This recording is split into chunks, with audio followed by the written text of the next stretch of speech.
Situations in life that require courage could be anything from talking to Deb on a video camera for the millionth time when you don't know what to say.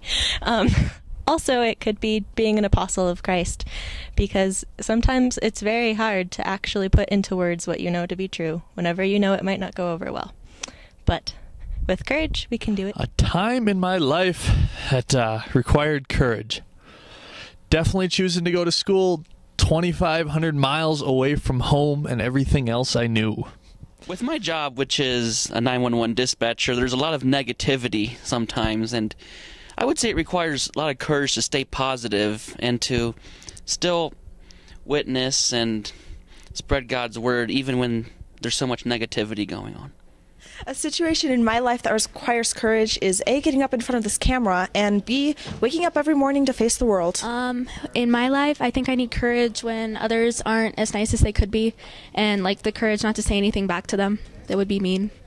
So. Okay, in my life, I use courage to stand up for what I believe in. Basically things that have to pertain to peer pressure. I mean, basically there's a whole list of stuff, you know, things that aren't good for you, but they say it's fun, all that good stuff, but it's really not, and if you take 20 seconds to think about it, it's not good for you. I mean, with peer pressure, it's kind of like cliff diving.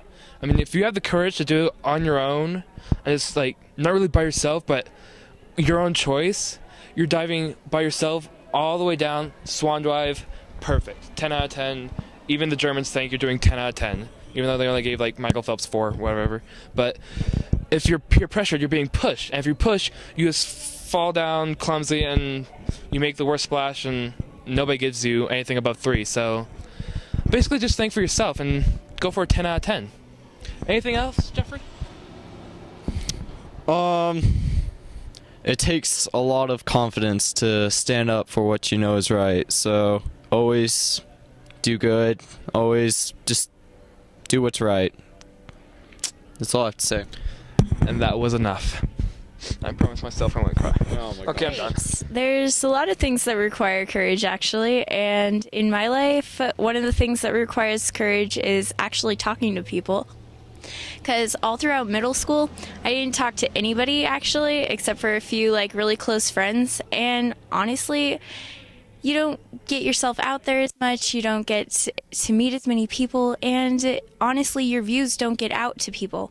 So that's one thing that really required courage in my life. So talk to people, because it makes you more interesting and a more outgoing person, and you make more friends. So what takes courage? I don't know, like courage pretty much means it's not something easy to do. Me, it's school.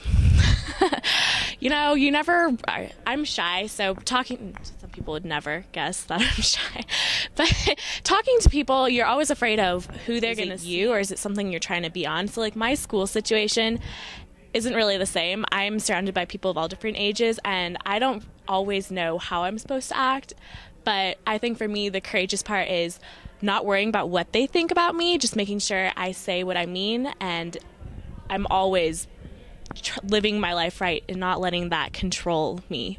So for me, that's what requires courage every single day. Definitely in my life, the thing that required courage was to ask questions during class, because I never liked attention from my teachers, and it took almost 2 years to be able to do that when I didn't understand something, because I felt that everyone else did and I was alone. You're not, trust me. There are other people with your questions.